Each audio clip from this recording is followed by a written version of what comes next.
Salut les amis, j'espère que vous allez bien. C'est l'été et avec le retour des beaux jours, c'est l'occasion de retourner peindre en plein air. Et alors récemment, sur Instagram, j'ai une personne qui m'a envoyé une question.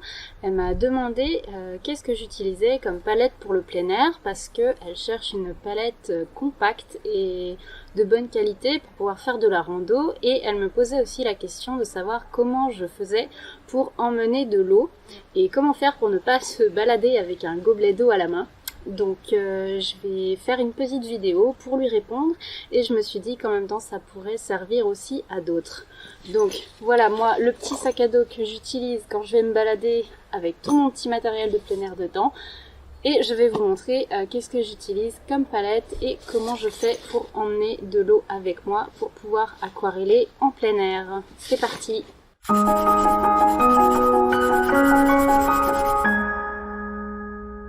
Alors on va regarder un petit peu ce qu'il y a dans mon petit sac. Donc pour rester dans l'ambiance plein air, je filme en plein air. Donc désolé d'avance s'il y a des bruits un petit peu parasites sur la bande son, c'est totalement hors de mon contrôle, mais je trouvais ça sympa d'être dans mon jardin pour vous faire cette petite vidéo. Donc on va commencer en parlant des palettes. Et la palette la plus compacte que je connaisse, c'est la Pocket Palette qu'on trouve sur le site Art Toolkit. Moi je la possède pas, donc je vais pas pouvoir vous la montrer, mais il y a plein de vidéos sur YouTube à propos de cette petite palette, donc n'hésitez pas à aller voir si vous êtes intéressé. Moi j'ai préféré faire mes palettes de plein air moi-même parce que ça me revenait moins cher et c'était plus simple. Donc je vous montre ça. Moi mes palettes de plein air, je les fabrique avec des petites boîtes de peppermint vides. Donc voilà une de mes petites boîtes. Alors là, vous avez sans doute l'impression que c'est une double boîte. Vous vous demandez peut-être comment c'est possible. En fait, ça, c'est juste un couvercle que j'ai récupéré d'une deuxième boîte. Donc il suffit de le décrocher là sur le côté. Ça se fait très facilement. Et ça me sert à agrandir mon espace de mixage. Je vais vous montrer ça dans un instant. Et ça, donc c'est la boîte de peppermint vide dans laquelle j'ai mis tous mes demi-godets. Donc moi mes demi-godets je les achète vides, je les commande sur Amazon, je prends souvent ceux de la marque Meeden, M-E-E-D-E-N, parce qu'ils sont pas très chers et ils sont tout à fait corrects. Et je les colle dans le fond de la palette avec de la pâte à fixe, donc je vous montre ça tout de suite avec une autre palette que j'ai faite. Tac, donc sur celle-là vous voyez j'ai un godet qui est vide qui s'enlève et dans le fond on a des restes de pâte à fixe. Donc la pâte à fixe, vous trouvez ça dans tous les supermarchés je pense, ou alors dans les magasins de bricolage.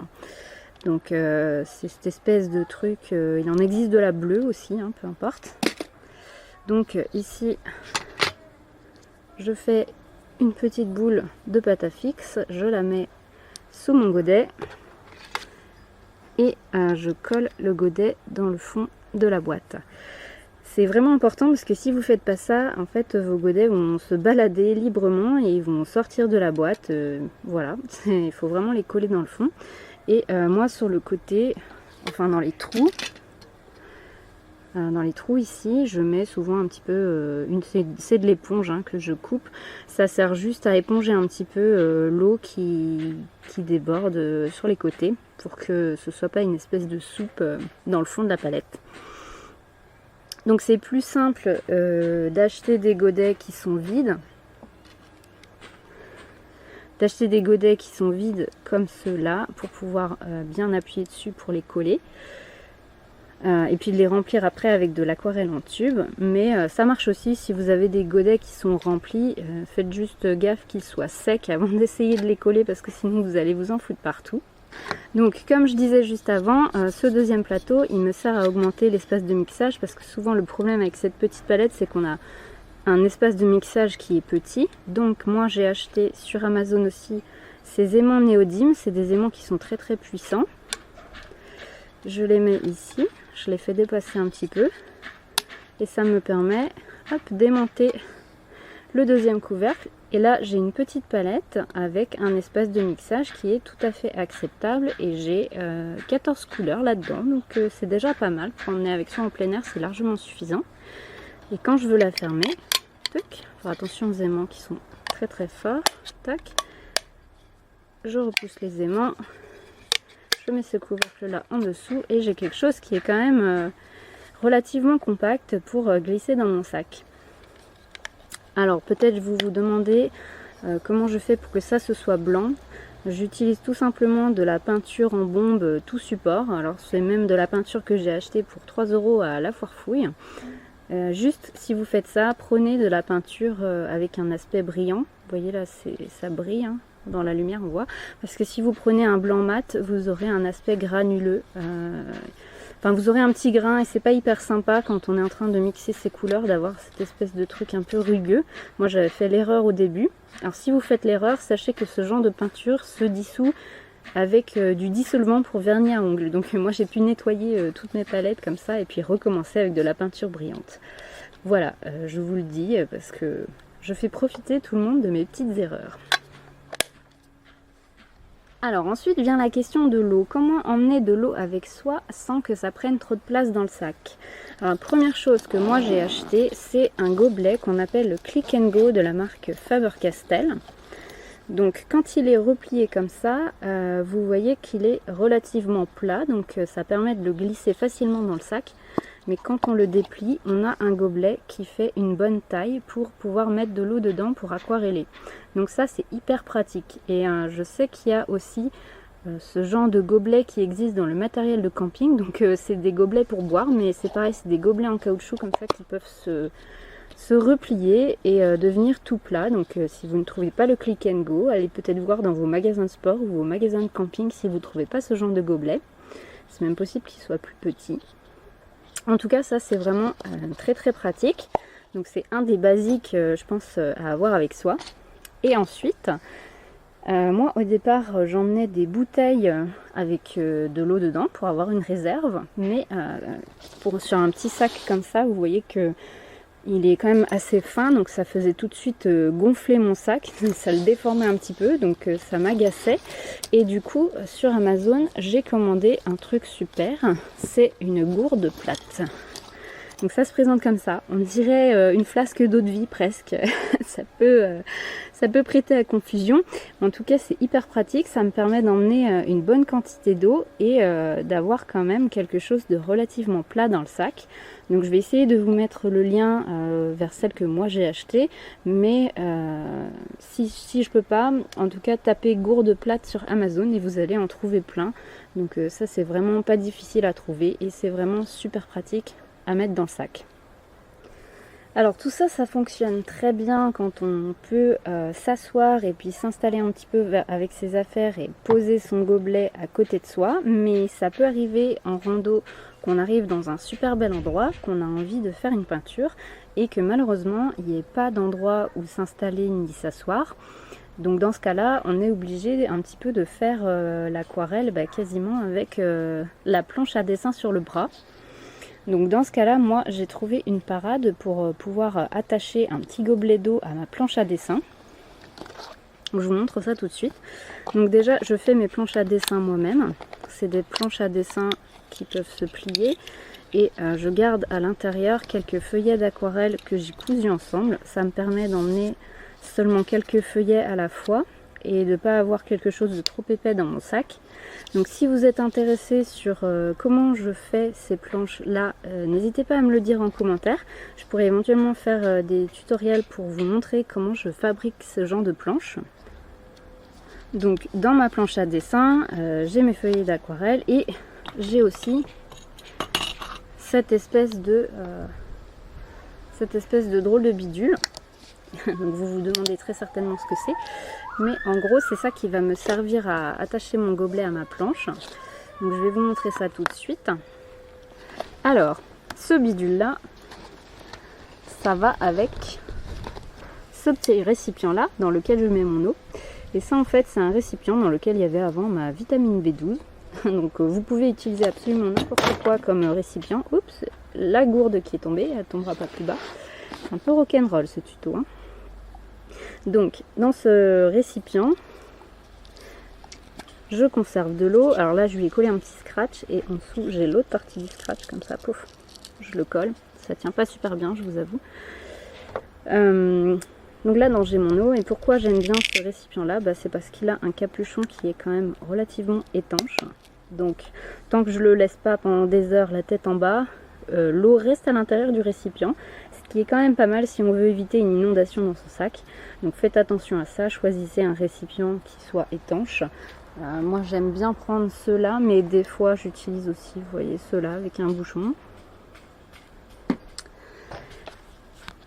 Et cette petite plaque, je l'ai fabriquée pour que mon récipient se glisse exactement dedans. Donc je vais vous montrer avec quoi j'ai fabriqué ça. Donc ce truc là, je l'ai fabriqué avec ce qu'on appelle du carton mousse, ou j'ai déjà vu aussi appeler du carton plume. C'est ce truc là, vous trouvez ça en magasin Hobby, magasin Beaux-Arts ou papeterie. Ça sert, si j'ai bien compris, pour faire des maquettes à la base, mais on s'en fiche. Il en existe de plusieurs épaisseurs et de plusieurs couleurs. Donc là vous voyez, j'en ai du blanc, j'en ai du noir, ça n'a aucune importance. Et là j'en ai un de 0,3 mm, celui-là, et ça c'est un de 0,5 mm, mais il y en a aussi de 1 cm, etc. En tout cas moi pour faire mes petits cartons comme ça, je prends du 0,3 mm. Et c'est quelque chose de très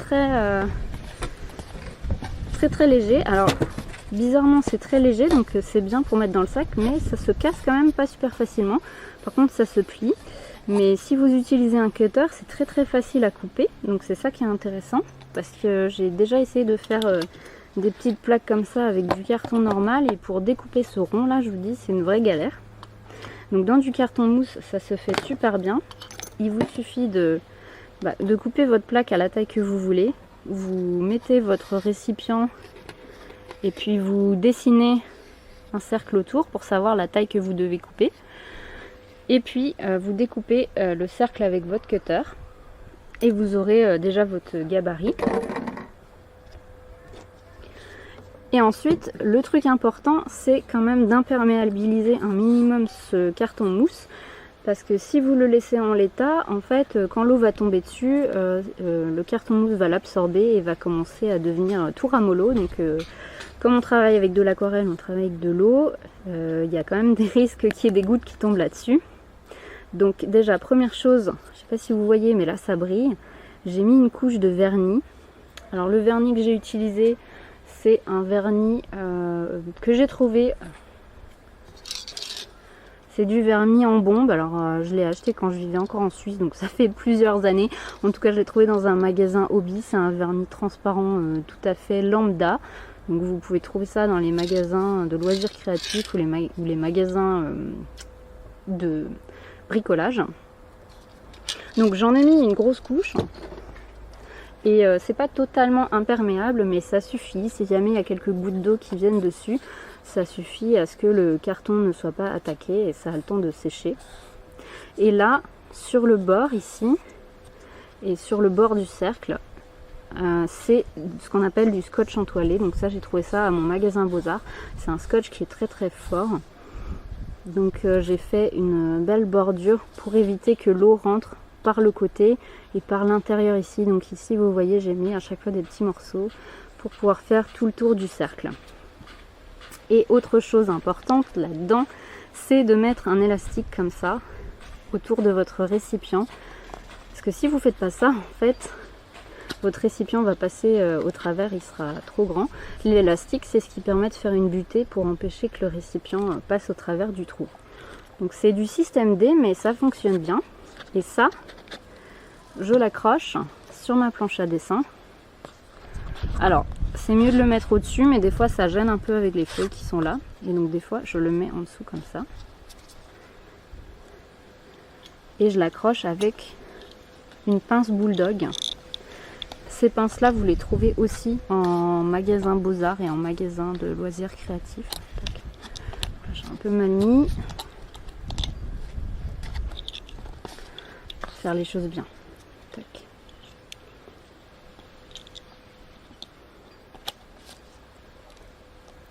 Voilà, et quand il y a un seul récipient comme ça, une seule pince suffit à faire tenir. Donc je ne vais pas l'ouvrir parce que là moi je suis derrière la caméra, je tiens le truc un peu à bout de bras, donc je risque de mettre de l'eau partout. Mais en gros ça permet d'avoir un petit récipient avec un petit peu d'eau pour faire une petite aquarelle rapide on the go. Et cette autre pince me sert à attacher la palette. Donc je vais la déplier pour vous montrer. Donc ces aimants là sous ma palette me servent, tac, je les mets sur la pince. Ça me permet d'accrocher la palette ici et le deuxième espace de mixage, je l'accroche là, voilà.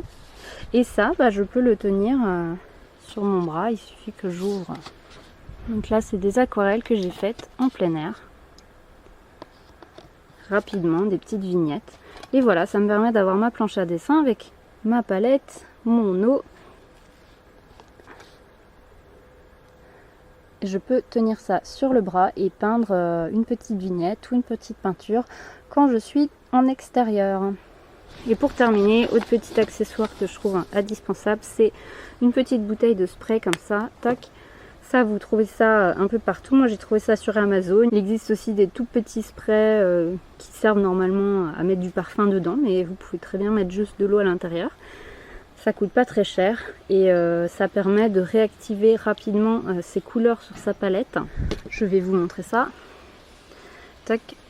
On donne un petit coup de spray comme ça et les couleurs sont réactivées parce qu'en plein air ça sèche relativement vite, donc c'est très pratique d'avoir ce petit truc là dans sa poche. Voilà les amis, j'espère que cette petite vidéo vous a donné quelques idées sur le matériel qu'il est possible d'emmener avec soi pour aquareller en plein air. Merci à la personne qui m'a envoyé son message sur Instagram et qui m'a donné l'idée de faire cette vidéo. Donc son pseudo c'est Zouille de Lambac. J'espère que je n'écorche pas ton pseudo. En tout cas merci à toi et j'espère que cette vidéo t'a donné quelques réponses sur les questions que tu m'as posées. Si vous aussi vous avez des questions, n'hésitez pas à me les poser en commentaire, ça peut me donner des idées pour de futures vidéos. N'hésitez pas non plus à me partager quel matériel vous emmenez en plein air. J'aime bien avoir les retours d'autres aquarellistes de plein air et savoir qu'est-ce qu'ils emmènent, comment ils se débrouillent, et ça peut aider des débutants qui n'ont pas encore trop d'idées sur le choix de leur matériel pour le plein air. Donc allez-y, lâchez-vous dans les commentaires. Si vous avez aimé la vidéo, n'oubliez pas non plus de me mettre un petit like et de vous abonner à la chaîne pour ne rien manquer des prochaines vidéos. Moi, je vais mettre ma casquette et je vais aller faire du plein air. À la prochaine les amis, profitez bien de l'été.